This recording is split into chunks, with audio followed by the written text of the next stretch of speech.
Welcome back, folks. Bob Long, and look who it is. It's our buddy Josh Verlin from City of Basketball Love. So thrilled when he's in the building, we can get him on for a halftime interview. Josh, first off, how are you? Busy weekend for you with the big game yesterday and this one here today. Yeah, I mean, I'm great. How could you be bad this weekend in Philadelphia? Imhotep Camden yesterday, get a Catholic League game in the afternoon, and then we get to go home and watch the Eagles advance to the Super Bowl. I'm not even going to say maybe advance to the Super Bowl. The Eagles will advance to the Super Bowl this afternoon, and then I will be opening my fortune-telling office tomorrow. That's right. So, great weekend, and this is, impressive St. Joe's prep team that we've seen this year. It is impressive, and we were talking a little bit about LaSalle and what they need to make a late run. I think they need to win 3 of the next 5, and so the thought is, hey, on senior day with a little bit of extra emotion, can you steal one here? But St. Joe's Prep has not opened that door, really. Yeah, I mean, it was a young, impressive team last year that went through the lumps in the Catholic League, and I think the general consensus was this was a prep team that 2 years from last year, as in next year, was going to be ready to compete for the Catholic League championship with only, sophomores and juniors in the starting lineup this year and still some unproven young pieces.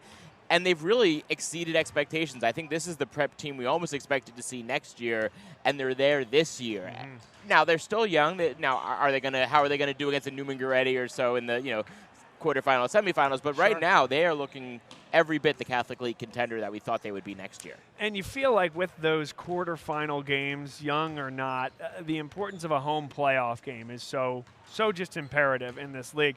Right now they sit in a tie for third. We talked pregame. They have the head-to-head over Archbishop Ryan. Of course, there's about 5 games left for everybody, so much can happen. But a quarterfinal home game at Kelly Fieldhouse would go a long way toward punching their ticket back to the Palestra. It's probably been 5 or 6 years. Yeah, absolutely. But, and again, with so much left to play in the Catholic League, that's going to mean beating a Wood or a Carroll or maybe even a West Catholic at home. That's far easier said than done. Yes. But let's rewind. We're still in January. They're a good-looking team right now, and I've just been so impressed with how those guards have taken a step up from last year. Yeah, they sure have. I mean, they can throw 4 guards out there at a time with Tristan Gillowett as the big man. That's tough to contend with. And you think about the other bigs in this league, Gillowett having to go up against the likes of a Sharif Jackson, Anthony Finkley from Roman Catholic, against Thomas Sorber from Archbishop Ryan. There are others, of course. I was going to say, you missed the key one. Sultan Adewale actually held Tristan scoreless the other night. So we've seen that it is possible to slow him down. Absolutely right. But you need a high major big man to do it. Sure do. So, you think about that. Is it a tide rising all ships in that maybe we've had there's always a lot of good big men in the PCL, but the fact that you have 4, 5, 6, 7 quality big men, is that tide rising all ships because they see each other week to week? Yeah, I think so. I think when you are a post player, there's only so many 6'9", 6'10", highly skilled big men around. So obviously when you're of that ilk, you're going to want to put yourself in positions where you can go against other players of that size because you're going to face them at the Division I level.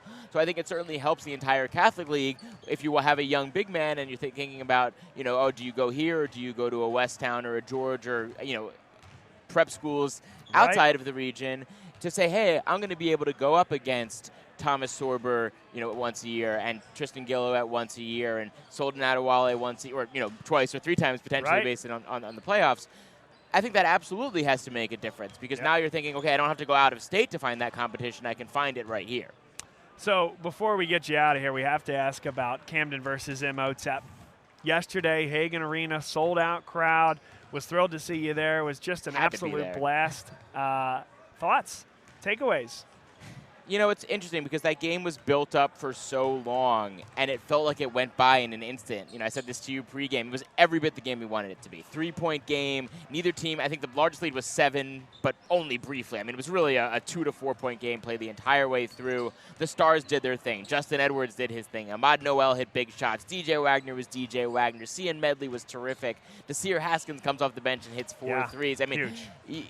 Everything you would want to see from that game, you saw. The only complaint I would have is that I wish it was longer. I would have loved like a 2 overtime because that's what makes it like the game you're talking about for forever. If it goes 4 overtimes, the Archbishop Wood 7 overtime. I mean, that game, I would have loved to see more of it, but can't really complain about a 3-point game that had Imhotep with a chance to win it with a 3 with 2 seconds left. I think the other thing that makes it a game you talk about for years and years to come is how the guys on that floor develop over time. College, professional game, right? It was as big a game as you could possibly imagine. If we're talking 20 years about NBA All-Stars on that floor, it becomes larger than life. Correct. Absolutely, yes. If Aaron Bradshaw is an NBA All-Star and if Justin Edwards is, playing for the Sixers or whatever, yes, absolutely. And that's a pipe dream, obviously. But, yeah, I think absolutely it's one of those ones that, would the LeBron James be the LeBron James if LeBron hadn't become what he had become? Right. Absolutely right. So it's great discussion points. It was a highlight of my year. I'm sure yours as well. And a highlight of my career. Absolutely. Yes. Yeah. And this is a highlight, too. Great to have you in the booth. Thanks for being here. Thanks, and Bob. Enjoy the second half. Always happy to stop by. Appreciate that. Good seeing you.